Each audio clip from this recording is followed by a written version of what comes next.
Hello everyone, welcome to knowledge plus. इस video lecture में हम फ्रेंच रिवॉल्यूशन को रिवाइज करने जा रहे हैं एनटीएससी के लिए। कल एक वीडियो आया था, ये हमारा सेकंड वीडियो है। उसमें 35 क्वेश्चन हम पहले ही सॉल्व करवा चुके हैं, तो ये 36वां क्वेश्चन से स्टार्ट होगा। यदि आप पहले वाला वीडियो नहीं देखे हैं तो ज़रूर देख लें। आइए स्टार्ट करते हैं आज का क्वेश्चन। नंबर 36 है, division of power within the government was put forth in. मतलब डिवीजन ऑफ पावर गवर्नमेंट के अंदर ही है ना, गवर्नमेंट के अंदर ही डिवीजन ऑफ पावर जो है किस कानून के तहत या फिर कैसे अलग बांटा गया था, डिवीजन ऑफ पावर कैसे किया गया था। तो इसका आंसर होगा द स्पिरिट ऑफ लॉज, यानी इसका सही आंसर होगा B, the spirit of laws. Question number 37 है, king in France at the time of the revolution. Revolution के समय फ्रांस में कौन सा राजा था? तो लुइस 16, यानी कि बी इसका सही आंसर होगा।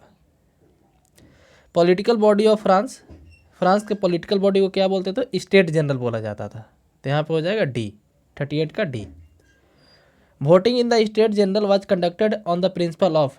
स्टेट जनरल जो वोटिंग होता था किस प्रिंसिपल पे वोटिंग होता था? तो वन स्टेट वन वोट, यानी कि 3 स्टेट था, नोबिलिटी, क्लर्जी और पीजेंट वाला एक जो ग्रुप था, तीनों का एक एक वोट, यानी कुल मिला के 3 ही वोट होता था। यही डिमांड था थर्ड कैटेगरी वाले का कि पर पर्सन पर वोट होना चाहिए, लेकिन यहाँ पे था कि each state one vote. Question number 40 है, क्वेश्चन नंबर 40 है, the state general was last convened in, यानी कि स्टेट जनरल का लास्ट मीटिंग कब हुआ था? इसका सही आंसर होगा बी, यानी 1614 में, 1614। 41 नंबर क्वेश्चन है, where did the third state form and announce the national assembly. Third state कहाँ पे बना था, मतलब नेशनल असेंबली थर्ड स्टेट के द्वारा कहाँ बनवाया गया था? तो एक टेनिस कोर्ट था, है ना, तो यहाँ पे आंसर होगा indoor tennis court. 42, members of third state were led by. Third state के जो मेंबर थे उनको कौन लीड करते थे? तो इसका हो जाएगा मीर बाऊ, है ना, इसका सही आंसर होगा C. Question number 43, which of the following was the main objective of the constitution of 1791। 1791 का जो कॉन्स्टिट्यूशन था उसका मेन ऑब्जेक्टिव क्या था? तो उसका मेन ऑब्जेक्टिव था इस्टेब्लिशमेंट ऑफ कॉन्स्टिट्यूशनल मोनार्की, एक कॉन्स्टिट्यूशनल मोनार्की क्रिएट करना, नहीं कि राजा भी हो और कॉन्स्टिट्यूशन भी हो, राजा का अनलिमिटेड पावर नहीं हो, राजा के पावर के ऊपर एक चेक एंड बैलेंस था, एक लिमिट लगाया गया था। अब broken chain symbolise, broken chain किस चीज़ को सिंबलाइज करता है? तो सिंबलाइज करता है एक्ट ऑफ बिकमिंग फ्री, यानी 44 का डी आंसर होगा।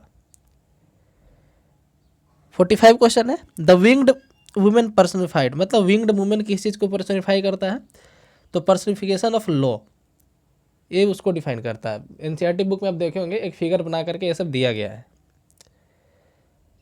क्वेश्चन 46 है, बंडल ऑफ रॉड्स और fasces symbolise. Bundle of rod किस चीज़ को सिंबलाइज करता है? तो सिंबलाइज करता है स्ट्रेंथ इन द यूनिटी, यानी कि अनेकता में, मतलब एकता में बल है, ये सिंबलाइज करता है। Bundle of rod strength in unity को सिंबलाइज करता है। 47 क्वेश्चन है, which of the following symbolise eternity. Eternity को कौन सिंबलाइज करता है? तो इसका भी सही आंसर होगा डी, यानी कि snake biting its tail form a ring. Question number 48 है, which of the following were the national colour of France during the revolution. मतलब रिवोल्यूशन के समय फ्रांस का नेशनल कलर क्या था? तो यहाँ पे होगा blue, white, red. Question number 49 है, national anthem of France, France का नेशनल एंथम क्या है? तो ये मार्सेलिस है, यानी कि 49 का आंसर होगा डी, 49 का आंसर ये होगा D, मार्सेलिस। Question number 50, member of Jacobin club और नॉन एज। जैकोबिन क्लब के मेंबर को क्या बोला जाता था? तो उनको सैन क्लूटोज बोला जाता था, यानी कि इसका सही आंसर होगा B, sorry D. France on 21 September 1792 was declared a, है ना, 21 सितंबर 1792 को फ्रांस को क्या डिक्लेयर किया गया था? तो एक रिपब्लिक डिक्लेयर किया गया था। विच of the following was a factor in the rise of Napoleon. Napoleon के राइज होने में कौन सा फैक्टर था, है ना? तो इसका सही आंसर होगा political instability of the directory, यानी पॉलिटिकल देश में पॉलिटिकल इनस्टेबिलिटी होना, तो 52 का हो जाएगा सी। क्वेश्चन नंबर 53 है French legally to the world, है ना, तो French legacy to the world, sorry, तो लीगेसी कहने का मतलब होता है कि वो कंट्री किसी दूसरे कंट्री को या फिर वर्ल्ड को क्या प्रोवाइड कराया है। तो फ्रेंच 3 वर्ड प्रोवाइड कराया mainly, liberty, freedom and equality. Indian constitution में भी ये सब वर्ड जो यूज किया गया है प्रियम्बल में, वहीं फ्रेंच रिवोल्यूशन से ही लिया गया है, लिबर्टी, इक्वलिटी, फ्रीडम। ये French legacy to the world, ये काफ़ी इंपॉर्टेंट क्वेश्चन है। Question number 54, which of the following was responsible for convening of the state general in 1789। तो इसका सही आंसर होगा C, peasant rejection of increased manorial dues. Question number 55 है which of the following statement best describe the old regime in France. मतलब कि old regime को कौन सा स्टेटमेंट डिस्क्राइब करता है अच्छे से। तो इसका सही आंसर होगा the state general control the government. State general जो है गवर्नमेंट को कंट्रोल करता था। बाकी तीनों स्टेटमेंट गलत है यहाँ पे। 56, Napoleon was finally defeated at the battle of. Napoleon किस लड़ाई में हारा था, किस युद्ध में हारा था, तो बैटल ऑफ वाटरलू में वो हारा था, यानी 56 का हो जाएगा ए। क्वेश्चन नंबर 57 है the seizure of Bastille on 14 July 1789 was important because it, है ना, मतलब कि बेस्टाइल का तोड़ा जाना इंपॉर्टेंट था, क्यों, क्योंकि ये तोड़ना जो है रिप्रेजेंट करता था मोनार्की के अगेंस्ट कि हम सरकार के विरुद्ध भी जा सकते हैं। तो इसका सही आंसर होगा represent a successful attack on the tyranny of the old regime, यानी ओल्ड रिजाइम पे एक तरह से ही हमला किया गया था जनता के द्वारा। तो 57 का सही आंसर हो जाएगा D. During the French revolution the Jacobins favour the establishment of an. French revolution के समय जैकोबिन क्लब के जो मेंबर थे वो क्या चाहते थे एस्टेब्लिश करना। तो इसका सही आंसर होगा an absolute monarchy ruled by divine right. तो इसका सही आंसर है B, an absolute monarchy ruled by divine right.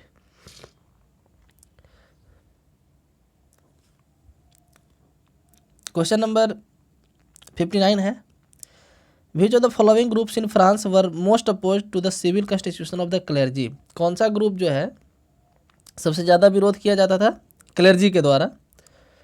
तो इसका हो जाएगा पीजेंट्स, 59 का डी। क्वेश्चन नंबर 60 है which of the following contributes to the most of Napoleon downfall. Napoleon का डाउनफॉल में क्या सबसे ज़्यादा, मतलब कि क्या रीजन रहा नेपोलियन का डाउनफॉल का जो सबसे ज़्यादा, तो his establishment of French empire. मतलब जो फ्रेंच एम्पायर उतना बड़ा बनाना चाहता था वही मेन रीजन रहा, क्योंकि बाकी जो राजा हार गए थे वो यूनाइट होकर के बैटल ऑफ वाटरलू में उनको हरा दिए नेपोलियन को। क्वेश्चन नंबर 61 है the group that met in 1789 to discuss tax reform in France was. तो 1789 में एक ग्रुप जो वहाँ पे टैक्स रिफॉर्म को डिस्कस करने के लिए बना था, तो उस ग्रुप का क्या नाम था, तो उसका हो जाएगा नेशनल असेंबली, 61 का सी।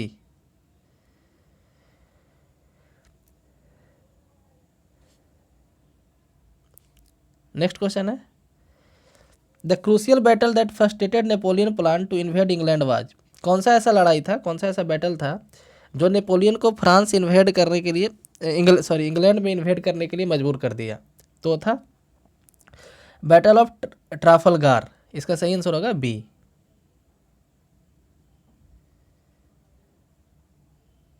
सही आंसर होगा बी। क्वेश्चन नंबर 63 है the men elected to the represent the third state in state general primarily. Third state को जो रिप्रेजेंट कर रहे थे जो लोग, वो कौन थे, तो लॉयर थे, गवर्नमेंट ऑफिशियल्स थे। तो 63 का होगा डी। 64 क्वेश्चन देखते हैं the term great fear refer to. Great fear जो शब्द है किस चीज़ को रेफर करता है। Question number 64 great fear refer to. तो इसका सही आंसर होगा C, panic in the countryside that fanned the flames of rebellion. पूरे कंट्री में जो पैनिक बन गया था राजा के अगेंस्ट और एक राजा के विरुद्ध उकसाया गया था जनता को, उसी को ग्रेट फियर बोलते हैं। क्वेश्चन नंबर 65 है the various groups in French society were known as. French society में डिफरेंट ग्रुप थे, उनको हम लोग स्टेट बोलते थे, 3 स्टेट होता था। क्वेश्चन नंबर 66 है the term old regime use to describe the society and institution of France before 1789। तो 66 का होगा सी। पीजेंट्स मेड अबाउट खाली जगह है percent of the French population at the time of revolution. यानी रिवोल्यूशन के समय पीजेंट कितने परसेंट पॉपुलेशन के आधार पर थे। तो इसका सही आंसर होगा डी, लगभग 90% पीजेंट ही थे।